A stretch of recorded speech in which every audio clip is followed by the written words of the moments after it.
Today on Straight Talk Africa, Zambian founding president Dr. Kenneth Kaunda talks about how there is life after State House. And following the resignation of the Zimbabwean founding leader Robert G. Mugabe, could this be the end of an era for those who fought for African independence from European powers? And might this just be the birth of a new type of African leadership? That's coming up next right here on Straight Talk Africa.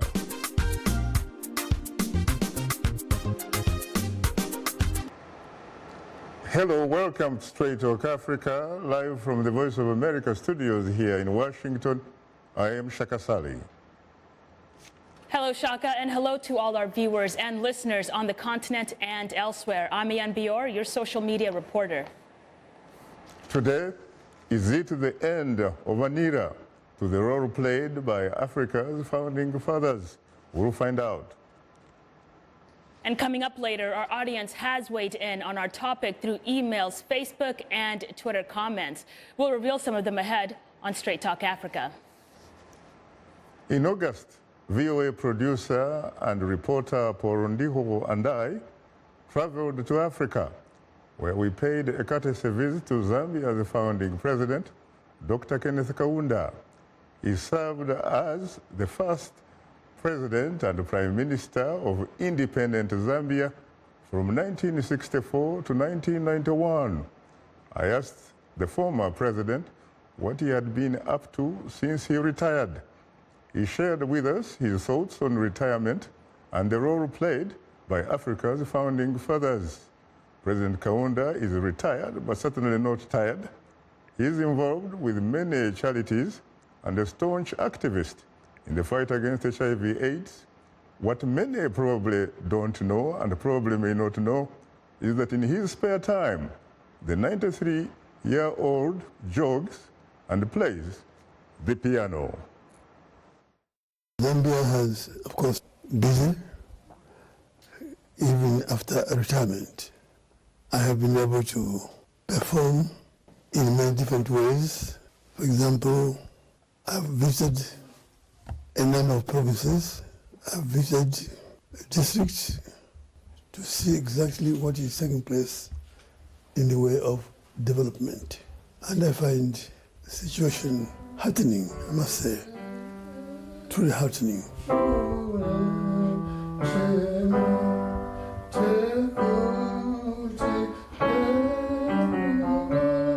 Strike me as someone who is very fit, because yesterday you did some jogging. Yes, I do that from time to time, but I was trying to welcome back home this particular young man I've known for some time. Profoundly honored and exceedingly humbled for your support. You were once a champion, and indeed a lot of other leaders in your generation. A champion for African unity.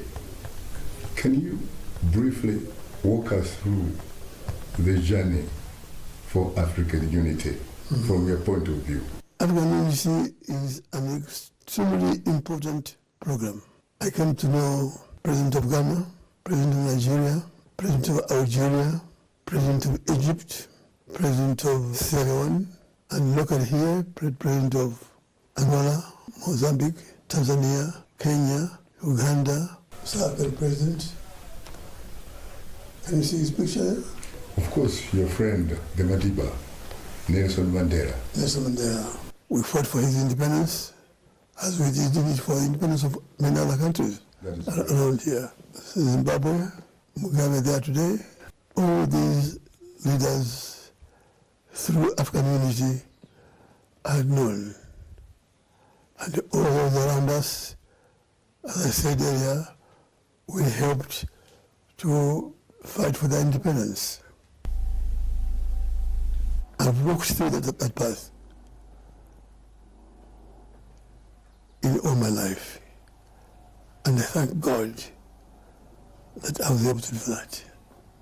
Do you have a message for the new breed of African leaders in as far as African unity is concerned? We have to build a new Africa out of poverty, a new Africa out of hatred within our country, each of our countries. So you want an Africa without boundaries, without borders, just like the dream of your generation. Is that what I hear from you? Precisely what you are saying, young man, is what I'm saying.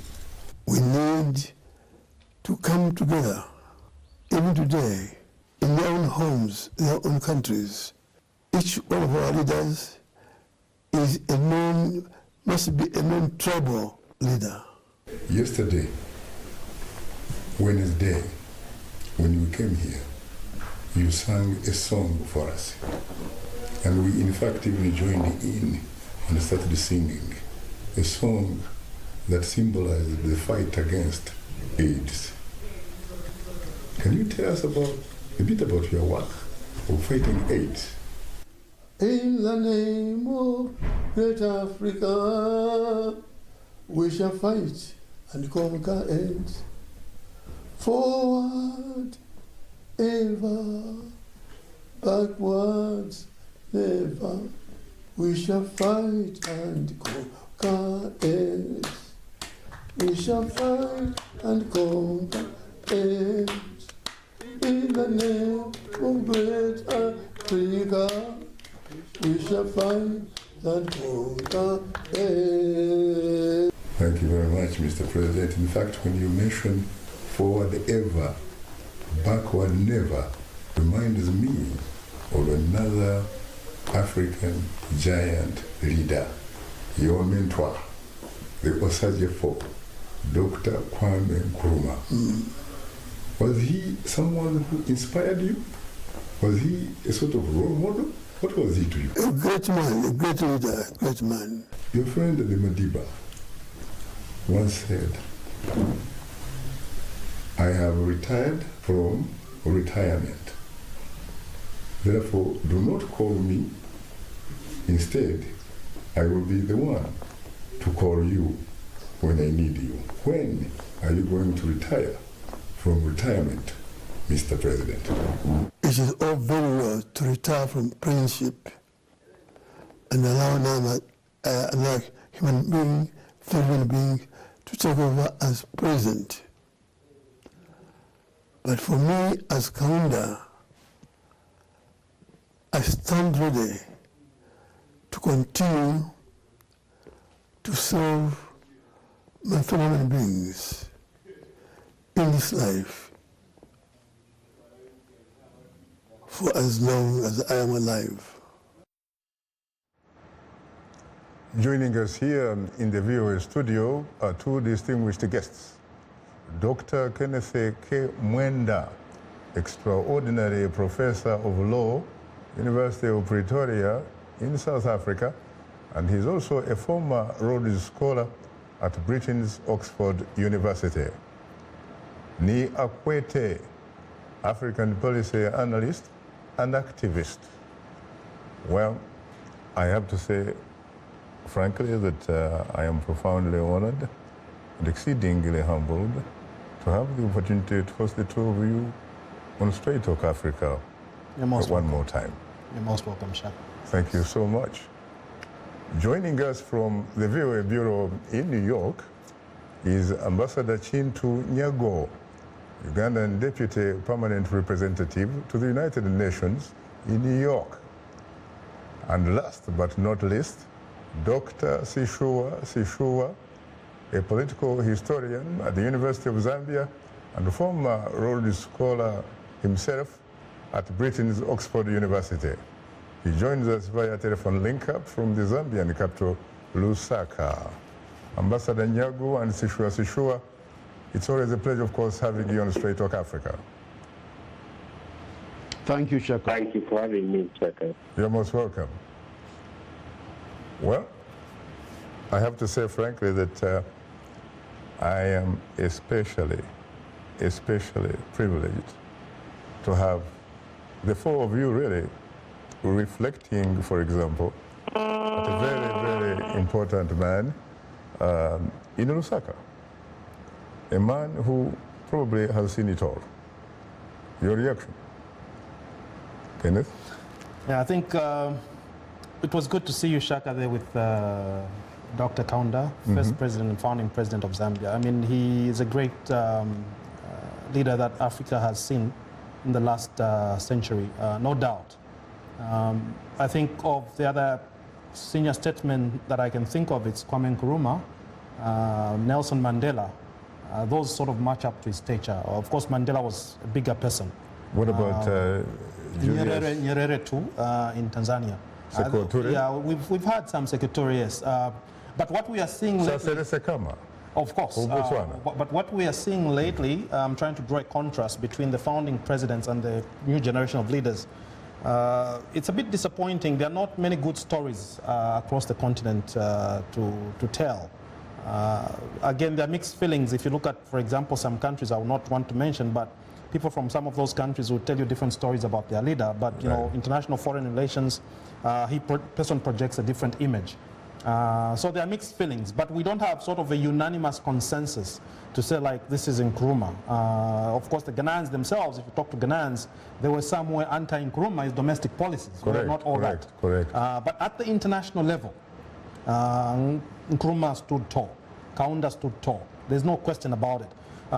You're talking of even people like Samora Machel in Mozambique. There's no question about it.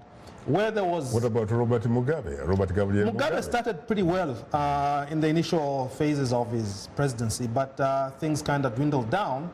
We never heard much from Kamuzu Banda in Malawi because Kenya and Malawi, from independence, they pursued an accommodation development strategy which basically inherited and retained institutions they inherited from the colonial masters.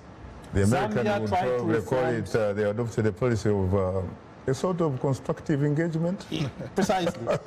Zambia and other countries tried to sort of reform, reorganize the institutions. Of course, there were the leftists, the radical, the Mozambique, Angola, which pursued the socialist Marxist path. You know, but Zambia was somewhere in between. And so you see, if you look at Zambia and countries like Tanzania, which pursued African socialism, humanism, ujamaa, negritude under Senghor, all those ideologies at the time.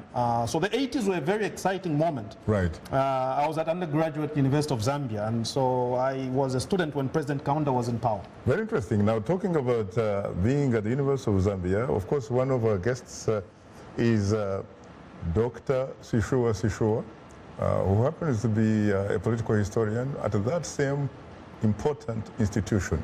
Dr. Sishuwa, are you there? I am indeed. Dr. Sishuwa, you of course remember that when we taped that interview, we were together. As a matter of fact, that's correct. You drove us from Lusaka to the suburbs to meet with the president. It was my pleasure. What was your reaction during the taping of that interview as you saw him? I remember you were so close to him. What was your reaction, really? Well, it was a privilege, I think, to hear him, you know, offer his thoughts on a number of issues that really are part of his enduring legacy. His comments on the need for African unity speaks to the vision of our founding fathers, particularly those who founded the Organization of African Unity, the fathers of the AU. He also spoke about issues of HIV/AIDS. He also spoke about, you know, after State House, and these are issues I think that have secured him a place on the right side of history in many ways, and which distinguish him from many of his contemporaries. But also, I think it's always a pleasure when you meet President Kaunda, because he's unique in two main ways in comparison when measured against his fellow nationalists of that generation. He's one of the few surviving, you know, liberation aristocrats, but also he's one of those who didn't have to be pushed out by anybody in terms of how he left power, he left power in a very dignified way. So he's unique in that respect. And it's always a pleasure for a young person like myself to listen to someone like him, who in many ways has traversed the long road of life that he lies ahead.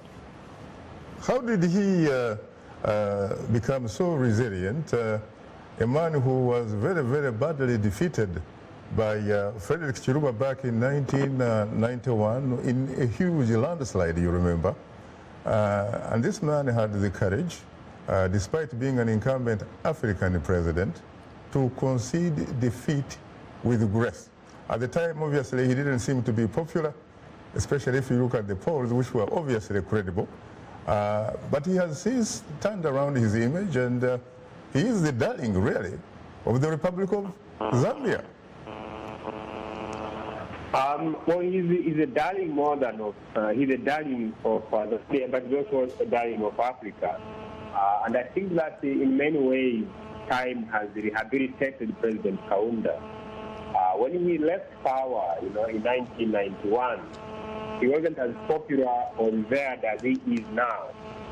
Many Zambians associated the collapse of the economy with his nationalist party, the United National Independent Party. And it's important to also remember that, Kaunda was not really somebody who was power hungry, so to say. And I think this is demonstrated by the fact that when he called the election in 1991, he did so 2 years ahead, because he had a 5-year term which he secured in 1988. But when it emerged that Zambians wanted change, he said, "I'm not going to unite Zambians." Of course, he did so partly because he believed he would have to win the election. And even when he lost, he blamed the women that they didn't come out to vote. But I think that you have to give it to him. He's not somebody who was really interested in power for power's own sake.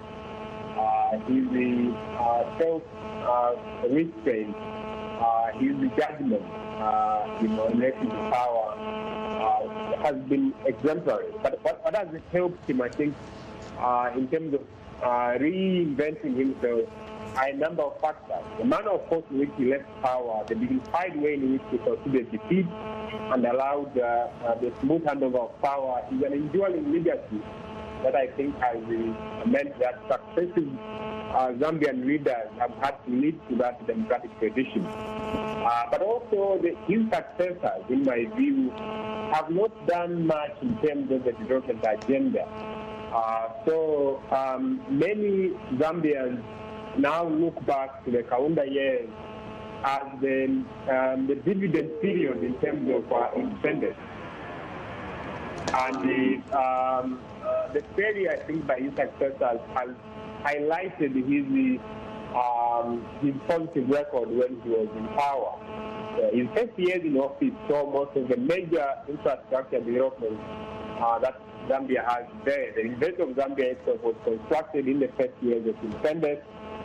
So people remember him, for that first wave of development, education, health, so massive investment in these areas. But also people remember him for uniting diverse ethnic groups and forging what we have there, Zambia, a country that is free of ethnic strife, like many other Zambian countries, united around the motto of One Zambia, One Nation. So the young generation of Zambians can only hear these positive things, and they cannot imagine, for example, that education, now expensive, was once free. When you combine the fact that he left power in a dignified way, he has his successors have not done better than him in terms of the development agenda. You have a young generation of Zambians who don't know much about the negative side of the Kaunda in power. And the fact that he has also involved himself in other issues like HIV/AIDS, this in my view, explain his ability to renew himself to the level where today he is widely celebrated in Zambia. But also people remember him for his contribution to the liberation struggle. He's a larger-than-life figure in South Africa, in Namibia, in Angola, and in Mozambique as well as Zimbabwe. Whenever, if it was, in my view, in another world, he could have even won a Nobel Peace Prize for his contribution to the liberation of Southern Africa. But I think what that highlights is the fact that time has really rehabilitated him. He was clearly a man who never had boundaries nor borders in his mind, really. For him, Africa was Africa, and it was for Africans. Now, we obviously have had two gallant Zambians. Let's go to New York and hear to what Ambassador Kintu Nyago has to say. Your reaction, Ambassador Kintu. Well, thank you, Shaka. I take the view that Africa was faced with very difficult situations at independence, and the leaders we had, some failed, but there are many good examples. Because you find that if you had to talk about issue of, say, the political succession, there are many good examples we can draw from Africa. For example, like in South Africa itself, in the post-apartheid situation, Tanzania, Senegal, even Nigeria, Angola, Mozambique, and so forth. But now, because of the problems these leaders were faced, you find that they required time. Because, for instance, take Botswana. When Botswana got independence, it hardly had even a national economy. There were hardly any roads in Botswana. The capital of Botswana was actually in South Africa. It was in Mafeking. Mafeking is in South Africa. So Saseret Sekama and his party and his people had to build from scratch. Colonialism hardly did anything in Botswana. And a lot was achieved by Saseret Sekama. He left a country with the political infrastructure to ensure peaceful succession. He left a thriving economy. Diamonds were discovered under Saseret Sekama and were not squandered. But I mean, so you find that really many of our African leaders, amidst all these problems, have actually qualified to be world class. Take a country like Mozambique. Mozambique had many problems. I mean, the challenges of colonialism, 500 years of colonialism, the issue of the insurgency of Renamo. But I mean, Frelimo has managed to stabilize the country, to have a government that is democratic, with Renamo itself being the official opposition. Mr. Dilekama is the head of the opposition. And those are some of the achievements Africa should pride itself of. And there are many others, Nigeria, Ghana, and so forth. So really, what Mzee Kaunda did was commendable, but it was not unique, is my point. It was not unique. In fact, other leaders even didn't go for elections. Mwalimu Nyerere was very popular, but Mwalimu Nyerere decided to resign from power. That is not usual even in the Western countries, whereby Nyerere would have won hands down. CCM was a very popular party. But based on his own calculations, Mwalimu Nyerere decided to resign. And much more importantly, many of these leaders were not ruling alone. They had other people they were working with. Take South Africa, people like Oliver Tambo, people like Joe Slovo, Ruth First, Sisulu, amongst others. Go to Tanzania, the Kawawas, and so forth. So you find that these are some of the examples from Africa. So it's not all doom and gloom. There's a lot of inspiration on the African continent amidst the challenges. Your point is well made, Mr. Ambassador. Let's go to Nii Akuetteh, a man who hails from where it all began. The liberation of Africa begins on March 6, 1957, in Accra, the Ghanaian capital, when the Osajefo makes a speech during that Independence Day and talks about the challenges that faced the young nation. And he said that the independence of Ghana would be meaningless unless it was linked with the total liberation of the entire continent. And he did not simply talk the talk, he actually went on to walk the talk, provide the necessary tools so that the rest of Africa, in fact, could walk the walk. That is very true, and that brings for me treasured memories, because I remember the night of March 5th, and then at midnight the Union Jack being lowered and the Ghanaian, new Ghanaian flag raised, and President Nkrumah and his lieutenants were on the dais and made the speech. But, you know, I want to link it to a couple of things. You mentioned about President Kaunda, that he was a man without borders. You know, it seems to me that he and their cohorts understood that the shape of African countries, in fact, the professor is here, one of my ambitions is I want to write a book about why African countries are shaped the way they are. The shape of African countries were determined by Europeans with bad intentions. They divided us. And therefore, all those amazing liberation African leaders... You're talking about that Berlin Conference of 1884, precisely, when Europeans sat around a huge table.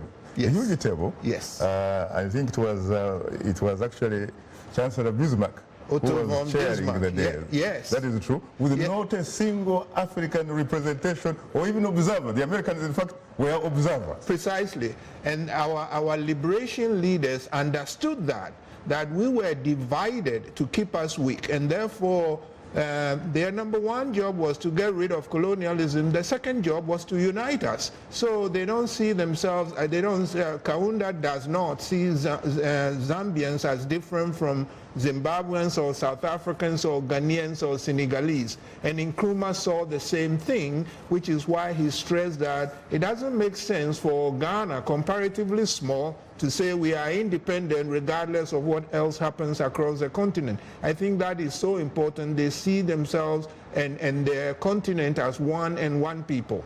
One people. What about that all-important conference of December 1958 in Accra? Yes, I think, again, I remember that. One of the delegates, by the way, was a young man who I just talked with now at 93. Yes. Yes. Dr. Kenneth Kaunda himself. Yes. Another one was Sam Nujoma. Another one was Patrice Lumumba.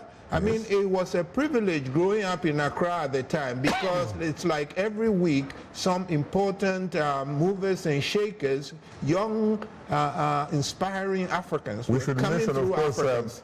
Jaramogi Oginga Odinga, father of Raila Odinga, was there, the author of Not Yet Uhuru. Yes, yes. That Africa is still really colonized, so to speak. Precisely. And they all came through and they understood that, look, we have to unite. It seems to me, though, you know, I think it was a professor who mentioned about the current leadership. Their job, it seems to me, is a little more complicated.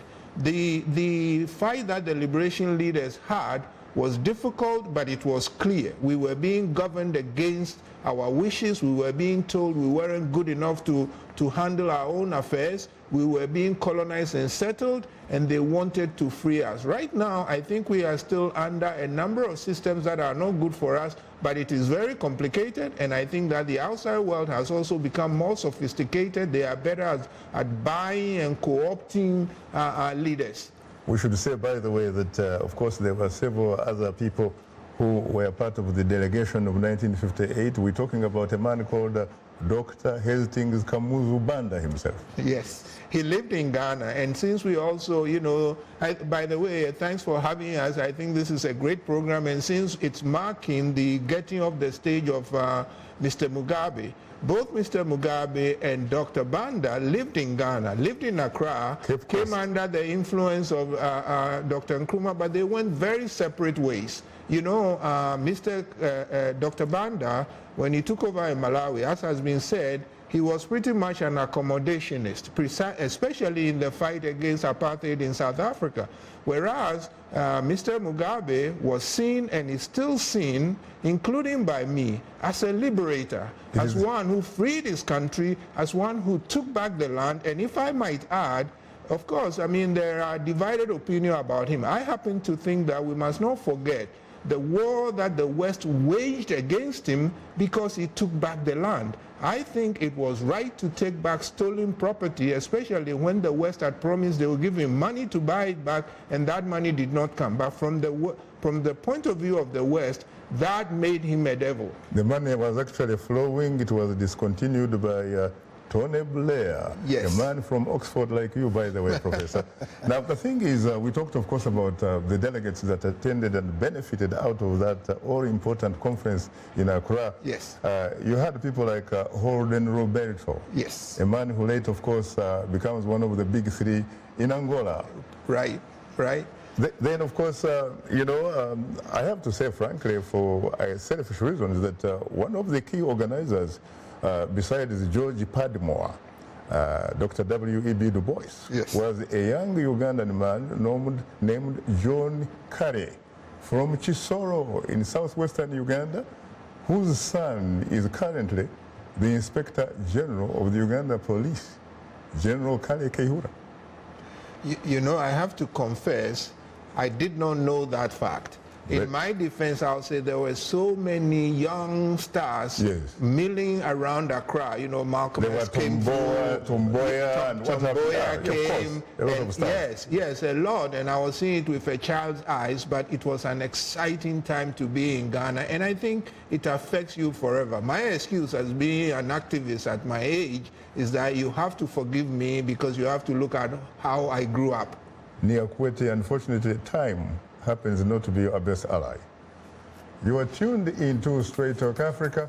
We'll continue our discussion in a moment, so please don't go away.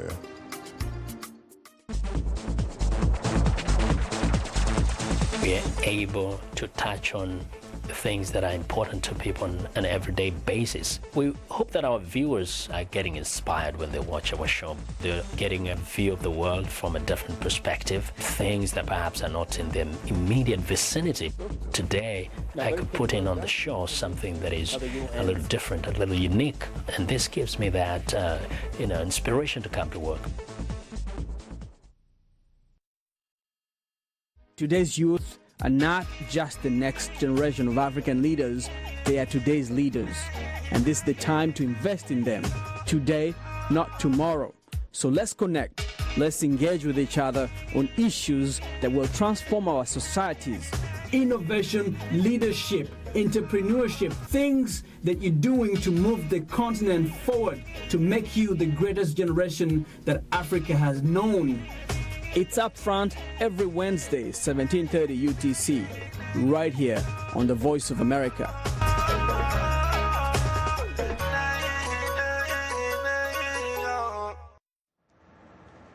Welcome back to Straight Talk Africa, live from Washington. It's time to bring in our social media reporter, Ian Bior. Take it away, Ian. Well, thanks, Shaka. We are at a unique stage in history where the founding fathers of African nations, who have shaped for decades the political landscape of the continent, are gradually leaving office or conceding power. This leads us to our question of the week, which asks, are we witnessing the new dawn of a new dawn of era in African politics? And if so, will this instigate a positive or negative change for the continent? Well, let's see what our online audience has to say, starting with a tweet from King Chroma from Liberia, who writes, I think so. Looking at the current political landscape of the continent, countries are trying to practice good democracy. In recent times, there have been 2 elections. The one in Kenya was annulled through court, and the Liberian is still pending runoff or rerun in court. And we have another tweet from Robin in Tanzania, who has a pessimistic view. He says, there will be no new era down here, no democracy, and we, the citizens, are in limbo of lost dreams. The whole place is smeared with dirty politics, north, west, east, central. There's no political hope here. Maybe we need our own form of government and no democracy at all. Well, I, for one, am excited to see what our panel's reaction is to that comment. Before we get to them, let's go to our social media comment of the week from Facebook fan Eddie Edelman from Uganda, who writes, I am quite positive about the changes that are happening. People are starting to own their governments. Africans are now rising up to listen to brilliant ideas and also act accordingly. With the youth being enlightened and exposed in this great era of technology, it won't be long before Africa will rise to new heights. Well, let's go to another comment from Facebook fan Nakachuku Zyogu, who writes, the youth is not ready. Hunger and starvation is being used as a political tool carved by the West and sold to African leaders. Otherwise, what's Paul Biya still doing in Cameroon's government house? And our last Facebook comment comes from Umar Jarma of Nigeria, who writes, yes, indeed, the fall of Mugabe is the beginning of a new era because other dictators like him will soon fall. African nations cannot develop when they are treated like personal estates. Well, lots of opinions shared here, and a reminder that we appreciate all the audience feedback. If you're a new fan, drop us a line at africatv@voanews.com. To comment on our Facebook page, just enter the keywords Straight Talk Africa. Be sure to visit us online at voaafrica.com. To join our YouTube channel, sign up to VOA TV 2 Africa. Follow us on Twitter at VOA Shaka. Straight Talk Africa streams live every Wednesday on Facebook, or simply go to VOA Straight Talk Africa TV program page on our website. To watch us live on your mobile device, just download the VOA mobile app. Now let's take a look at what's on tap for next week's program.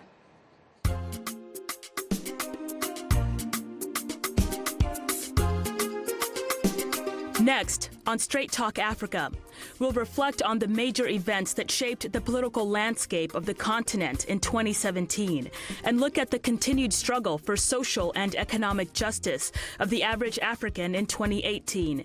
That's next week, right here on Straight Talk Africa. Well, that's all for today's social media segment. Shaka, you and the guests have a lot of social media comments to discuss. Back to you. Thank you so much, Ayen, for sharing with us that important social media aspect of our program. Today's topic, is it the end of an era played by Africa's founding fathers or what?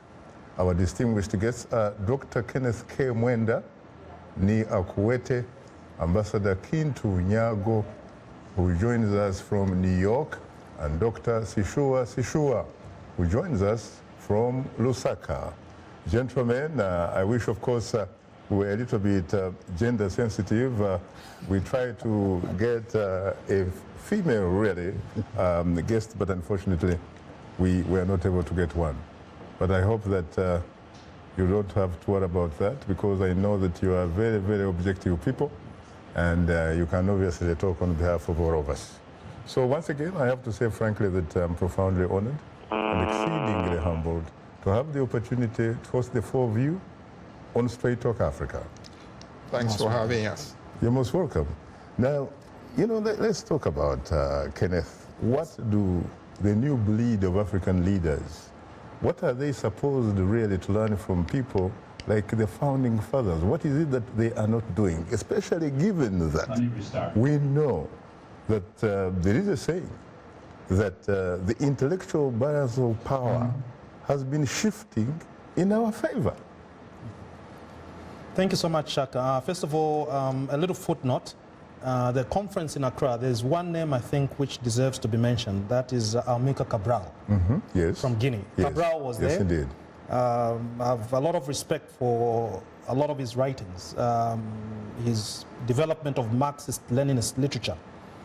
On the process of development. He was an agronomist by training, huh? So Cabral was one of the people who were the thought leaders. If you look at the independence leaders, most of them, Nkrumah was a PhD student. Correct. In the States. Jomo Kenyatta, I think, had a master's degree from London School of Economics back in the days. Yes. Mwalimu Nyerere had a master's degree. You're talking of... he went to Edinburgh, yes. Yes. Kamuzu Banda was a medical doctor. Yes.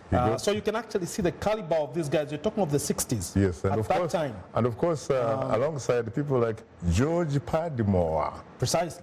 Dr. W.E.B. Du Bois or De Boer, whatever you want to call it. You know, if you look at Mozambique, there was Eduardo Mondlane, people like that, before Samora Machel. Right. You know, so these guys were thought leaders. The man who used to be a professor at Syracuse. At Syracuse. These guys were thought leaders. They were not just opportunists trying to occupy space. But what we are seeing... They were not really, when you think about it, they were not what some have characterized as patriotic to their stomachs. Precisely. Especially look at a man like Dr. Kenneth Kaunda. Right. When he lost the presidency, right. He actually did not have a personal house. Yeah. In fact, Nkrumah did not have a house. Yeah. In fact, on Nkrumah and Kaunda, I want to say something, and I want to agree with my brother in Zambia, Dr. Sishuwa, who laid out a good foundation there. There is something unique. I wouldn't say it's ordinary. It's unique. Nkrumah worked hard to sort of mentor and accommodate the Kamuzus, the Mugabes. Kaunda took the same philosophy. When Uganda's president, Milton Obote, was overthrown, he was welcomed in Zambia. He lived in Zambia. SWAPO Namibia was fighting... That is the second time he was overthrown, yes. Because the last time I checked, the first time, in fact, he was a guest of Julius Nyerere. That's true. In Dar es Salaam. So SWAPO Namibia was fighting from Lusaka, Zambia. They were accommodated. ANC, South Africa, they were fighting from Lusaka, Zambia. ZAPU Zimbabwe was fighting from Lusaka, Zambia. Then you had a bit of the Angola faction, Frelimo. They were being supported. So you don't see that anyhow. You find it in Ghana, you find it in Zambia. It's not something I can take as ordinary. So this is a distinguished feature of true leadership. But of course with the support of the Zambian people. Kaunda was not alone, with the support of the Zambian people. So when Sishuwa points out that this is a man, I think, who deserves a Nobel Prize, I fully endorse that. It really does. What about you, Sishuwa? What do you think? Oh, I see. Let me again come to you, Nii Akuetteh. What do you have to add here, really? No, I endorse everything my brother, the professor, has said. You know, these were people who understood that their countries were carved by others, that their linkages, their identity as Africans was so important that they had a role to give a helping hand to those who are coming. And in fact, it goes to something that is a concern of mine. You know, you hear a lot about youth, today's youth being leaders. I endorse that 1,000%. But what I do think should be added is that the youth should not reinvent the wheel.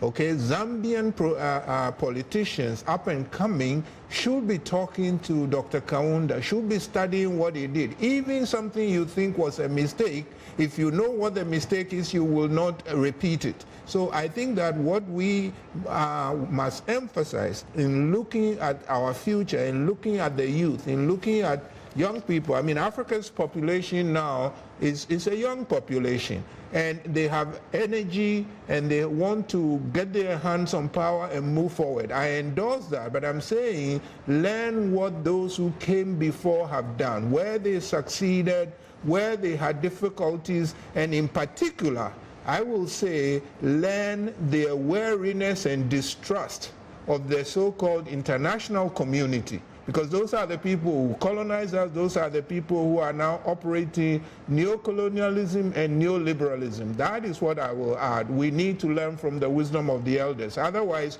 we would be reinventing the wheel, and that will be a disaster. Ambassador Nyago, are you there? Yes, Shaka.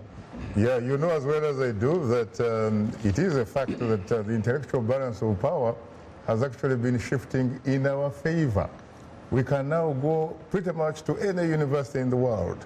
We can actually, all of us now, read a paragraph and come up with different interpretations. What is it that the new generation, in your view at least, you think that they need to learn from the founding father in order to deliver to the African people? Okay, thank you, Shaka. I think the current leadership has learned a lot, but I just want to make a few comments on the Ghana conference. John Karekezi was a member of the Uganda National Congress, the gentleman you mentioned from Uganda. Uganda National Congress was the party headed by Musazi, and Karekezi was based in Cairo. And he worked under Gabriel Nasser. Nasser formed what they called the Afro-Arab Solidarity. He used to coordinate. So Karekezi, that is how he came to Accra to represent the Afro-Arab Solidarity movement and also the Uganda National Congress with people like Ab Mayanja and others. Now, Africa, as you know, Shaka, has many challenges. You find that there are very unique situations. For example, take a country like Botswana once again. It had apartheid in the south. I mean, a very weak country, as we mentioned, without infrastructure, at colonialism, at independence rather. But threatened apartheid in the south and west, where there is Namibia now, and then Rhodesia in the north. So for the leadership of Botswana to have maneuvered that and created a nation state shows you world-class qualities of our leaders at that time, because the constraints were immense, but they managed. But not only that, they also formed the frontline states, as has been mentioned by the Professor Mwenda, that led to contribution in the fight against apartheid. I take the view that the founding fathers were without doubt great leaders, but their struggle and their contribution is continuing, because you find that there are many countries where these leaders were, where there is continuity, as for example in Mozambique, as for example in Senegal, as for example in Tanzania. Mwalimu Nyerere mentored Ali Hassan Mwinyi, Mwalimu Nyerere mentored Mukapa, Chikwete and others. And Botswana itself has had continuity. So that continuity in the countries we have mentioned is within the framework that was laid down by the founding fathers we are acclaiming today. Even in Zimbabwe, you find that the peaceful, within the controversy that occurred, the peaceful transition that took place did not just fall from heaven. It shows you that President Mugabe did indeed put in place professional structures, a professional and disciplined military, and a political party that's viable, ZANU-PF, and the leadership of people like Mnangagwa to be able to command the charisma and so forth. These were mentored by President Mugabe, plus his army commander Chiwenga. These were people who have been mentored by President Mugabe and ZANU and the leadership of those situations. Now, coming to the contribution of Africa today, true, in the past, Africans used to have host liberation struggles, as has been mentioned in Lusaka and elsewhere in Ghana. But today there are different challenges. For example, you find that we have, in Africa, we have created economic integration. You find there is ECOWAS, which is fairly viable. You find there is SADC. You find there is the East African Community. In East Africa, most of the East African countries actually trade between themselves. The biggest trading partner of Uganda today is Kenya. Now, you find that apart from that, Africa has also managed to solve many other intricate and challenging problems. Take the IGAD AMISOM initiative in Somalia. And we all know what global terror is and extremism. But AMISOM, in a very gallant manner, an African initiative, has managed to stabilize Somalia. The IGAD region again has played a very key role in attempting to stabilize the situation in South Sudan. The East Africa community is engaged in the Burundi peace situation. And again, the SADC region played a key role in being the midwives of the transition we saw in Zimbabwe. ECOWAS did a similar thing in the Gambia. So, a lot of continuity, and much of this continuity is from the background of the founding fathers, from the foundation laid by the founding fathers. In my view, the founding fathers' struggle was not in vain. We have learned a lot from that, gained from that, and consolidating on that contribution. Thank you so much. Well, Professor Mwenda, there are some people who actually have been talking about former European colonial powers owing Africa some sort of reparations. I know, of course, that you are a former Rhodes Scholar, and we're talking about a very, very good fellowship that comes as a result of a specific individual, Sir John Cecil Rhodes, who personally owned 2 countries called Rhodesia, one in the north, now Zambia, another in the south, now Zimbabwe. Was that a form of reparation in your particular context? Because I have always, in fact, argued that if there is anybody sincerely who qualifies for such a fellowship or scholarship, it should be people around Rhodesia and Southern Africa, for that matter. Thank you for that question, Shaka. I'll be very candid. I can choose to be diplomatic, but I'll be very candid. The BSA company, British Southern Africa Corporation, which was run by Cecil Rhodes, basically that's where much of the money came from. And there was a will that Cecil Rhodes left. But now what has happened in the UK is that the UK legislature has actually passed legislation to intervene in the will and introduce new Rhodes scholarships in places that were not intended by the donor. Really? Yes.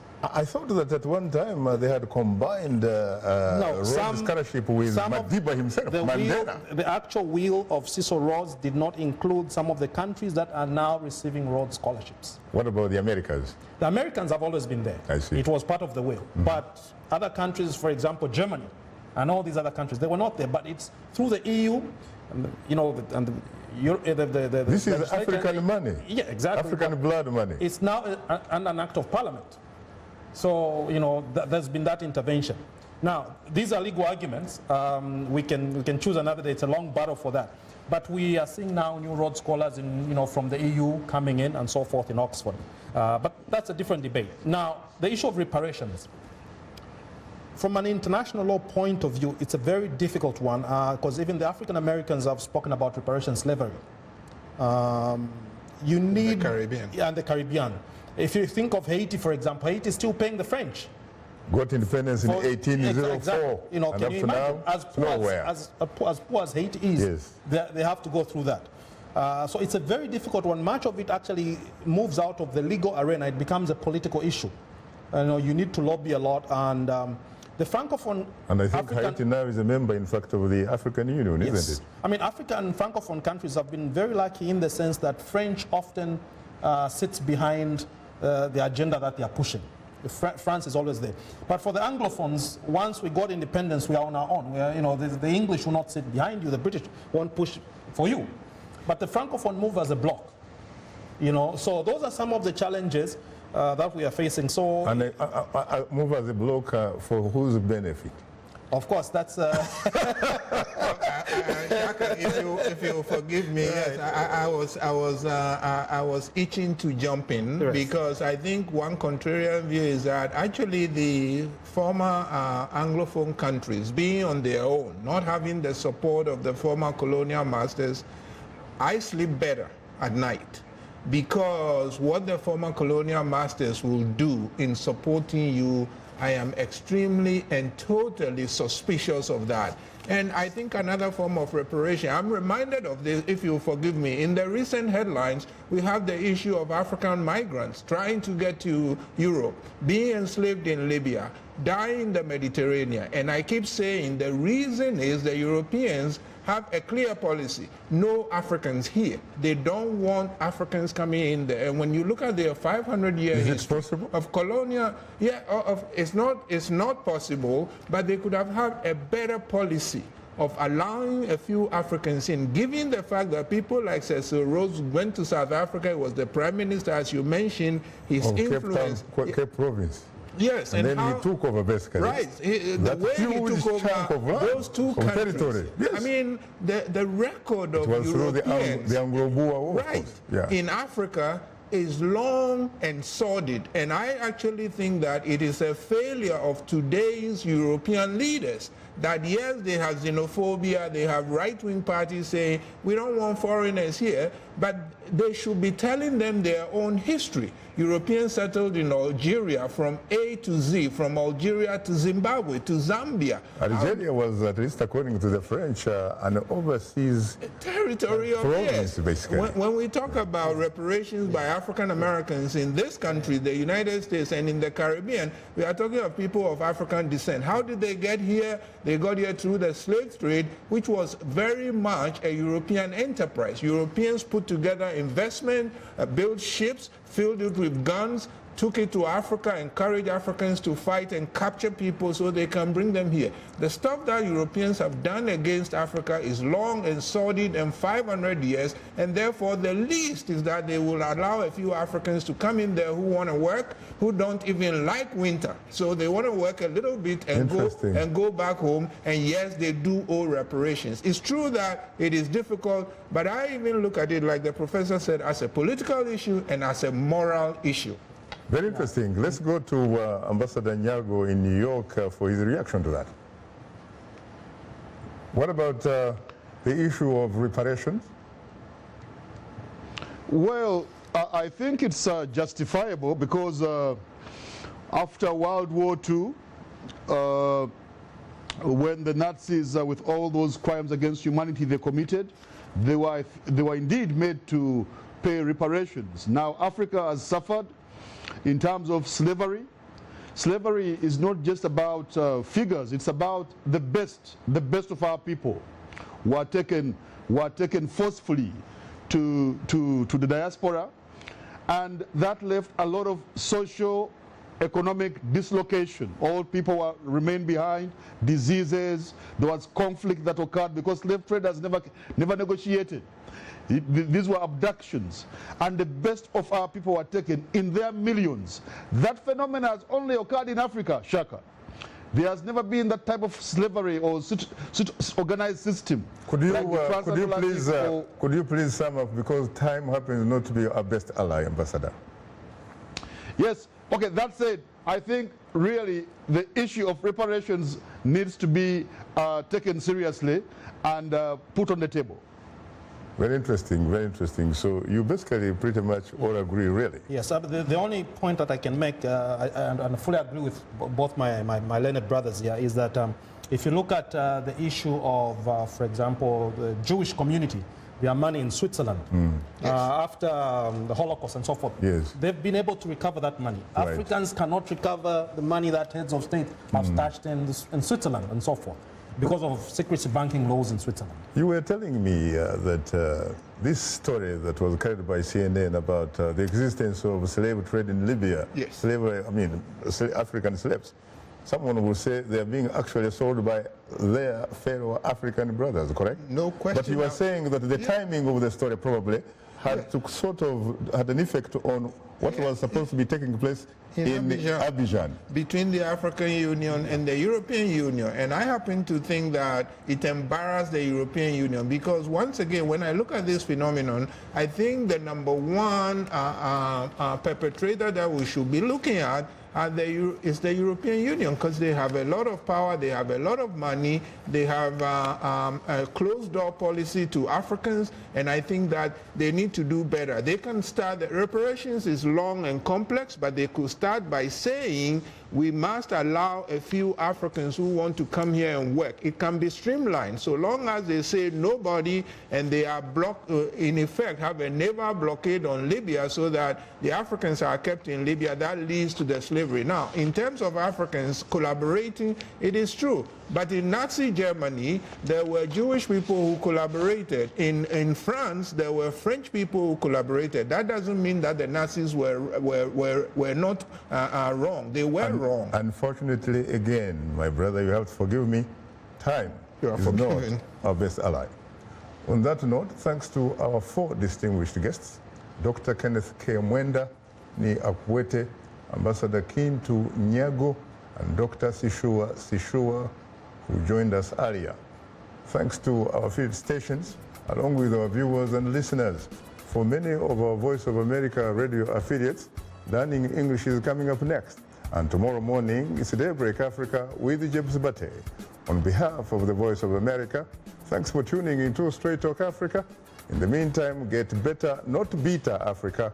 And please remember to keep the African hopes alive.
VOA